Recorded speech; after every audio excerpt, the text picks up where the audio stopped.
नमस्कार, मैं शशांक गुप्ता। आप देख रहे सीजी उजाला 20 बड़ी खबरों के साथ टॉप 20 न्यूज।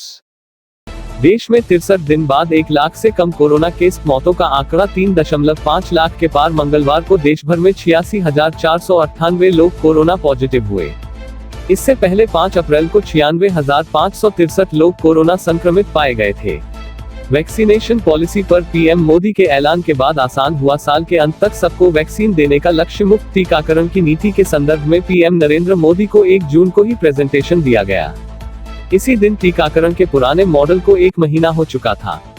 देश में 26/11 जैसे हमले की आशंका। एनआईए के पास बंगाल से आया चेतावनी भरा कॉल। 3 जून को आए कॉल के दौरान शख्स ने जानकारी दी है कि हमले के लिए स्टील की बुलेट और आईईडी नेपाल और बांग्लादेश के रास्ते तस्करी कर लाया जाएगा। कॉलर ने कहा है कि आने वाले कुछ समय पर हमला हो सकता है। अब बंगाल के बाहर भी जाएगी टीएमसी। ममता बनर्जी के भतीजे अभिषेक ने बताया आगे का प्लान। ममता बनर्जी के भतीजे अभिषेक बनर्जी को तृणमूल कांग्रेस के युवा विंग के अध्यक्ष से प्रमोशन देते हुए राष्ट्रीय महासचिव बना दिया गया है, जिसके बाद वह पहली बार मीडिया से मुखातिब हुए।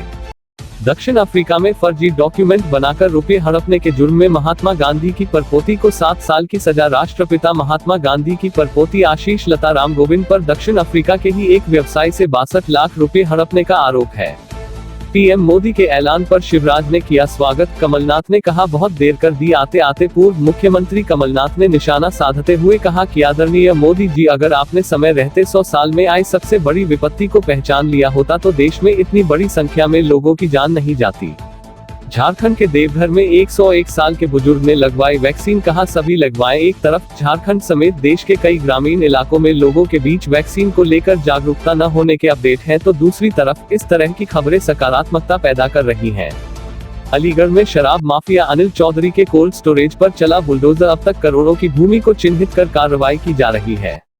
गौरतलब है कि अब तक 1 लाख रुपए के इनामी ऋषि शर्मा के जवां स्थित फार्म हाउस, शराब के ठेके, कुलदीप बिहार स्थित विपिन यादव के घर व लोधा स्थित दिगंबर के ट्यूबवेल व शराब के ठेकों को ध्वस्त किया जा चुका है। अब दरभंगा से कोलकाता और हैदराबाद के लिए इंडिगो की भी फ्लाइट दरभंगा एयरपोर्ट से पिछले साल 8 नवंबर से विमाना का ऑपरेशन शुरू हुआ था। अब अगले महीने यानी 5 जुलाई से इंडिगा की उड़ान कोलकाता और हैदराबाद के लिए शुरू हो रही है। दिल्ली नगर निगम चुनाव में बीजेपी ने मेयर डिप्टी मेयर के उम्मीदवार किए घोषित। दिल्ली में नगर निगम चुनावों के लिए बीजेपी ने अपने उम्मीदवारों के नामों की घोषणा करनी शुरू कर दी है। दिल्ली भाजपा अध्यक्ष आदेश गुप्ता ने दिल्ली नगर निगम चुनाव के लिए मेयर डिप्टी मेयर के उम्मीदवारों की घोषणा की है।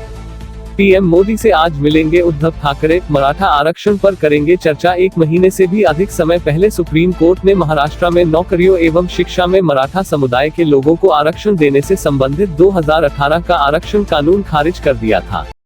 कांग्रेस हाईकमान के पैनल से मिले कैप्टन। मीडिया से बोले पार्टी का इंटरनल मैटर है। इससे पहले प्रदेश अध्यक्ष और नवजोत सिंह सिद्धू समेत करीब 25 विधायक और मंत्री कांग्रेस के आलाकमान के पैनल से मिल चुके हैं। बागियों ने अपनी ही सरकार पर जनता से वादा खिलाफी के आरोप लगाए हैं। डोमिनिका के प्रधानमंत्री ने मेहुल चोकसी को भारतीय नागरिक माना और कहा अधिकारों का होगा पूरा सम्मान। डोमिनिका के पीएम रूजवेल्ट स्केरिट ने कहा कि भारतीय नागरिक मेहुल चोकसी का मामला अदालत के समक्ष है। अदालत तय करेगी कि उनके साथ क्या होगा। चेस के भी महारथी हैं सुपरस्टार आमिर खान। विश्व चैंपियन विश्वनाथन आनंद संग करेंगे कंपटीशन। आमिर खान 5 बार के विश्व चैंपियन विश्वनाथन आनंद संग चेस खेलते नजर आने वाले हैं। जी हां, बॉलीवुड के सुपरस्टार जल्दी ही चेस की दुनिया के सुपरस्टार को टक्कर देते नजर आएंगे। इस बात की जानकारी chess.com इंडिया की ओर से दी गई है। स्वास्थ्य मंत्री का टीके पर बड़ा खुलासा। टीएस सिंहदेव ने कहा टीके बने नहीं थे और केंद्र सरकार ने कर दिया था वैक्सीनेशन का ऐलान। टीकाकरण न होने का आरोप राज्य सरकारों पर थोपा। छत्तीसगढ़ के स्वास्थ्य मंत्री टीएस सिंहदेव ने टीकाकरण को लेकर जारी सियासत के मुद्दे पर मीडिया से खुलकर बात की।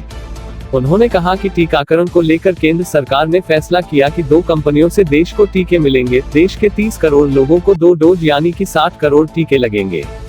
जनवरी में टीकाकरण का ऐलान कर दिया गया, मगर तब सरकार के पास 60 करोड़ टीके बने ही नहीं थे। छत्तीसगढ़ में अनलॉक होंगे स्कूल। 16 जून से स्कूल खोलने पर विचार कर रही सरकार। शिक्षा मंत्री बोले परिस्थितियां ठीक रही तो लगेंगी क्लासेस।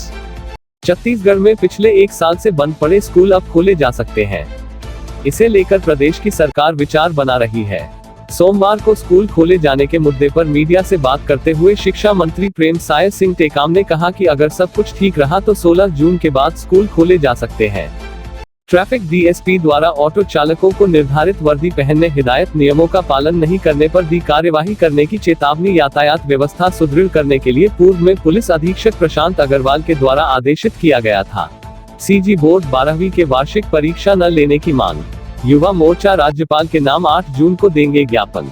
प्रदेश भारतीय जनता पार्टी युवा मोर्चा के आह्वान पर जिला भारतीय जनता पार्टी युवा मोर्चा के जिलाध्यक्ष निखिल केशरवानी के नेतृत्व में मोर्चा पदाधिकारी 8 जून मंगलवार को दोपहर 12 बजे कलेक्ट्रेट बिलासपुर पहुंचकर छत्तीसगढ़ सरकार से सीजी बोर्ड 12वीं के वार्षिक परीक्षा न लेने की मांग करते हुए महामहिम राज्यपाल महोदया के नाम कलेक्टर बिलासपुर के माध्यम से ज्ञापन सौंपेंगे। तुषार पांचाल बने शिवराज सिंह चौहान के नए ओएसडी। मध्य प्रदेश के मुख्यमंत्री शिवराज सिंह चौहान ने तुषार पांचाल को नया विशेष कर्तव्यस्थ अधिकारी बनाया है। सामान्य प्रशासन विभाग ने 7 जून 2021 को इस आशय का आदेश जारी कर दिया है। तुषार मुंबई के अंधेरी के रहने वाले हैं।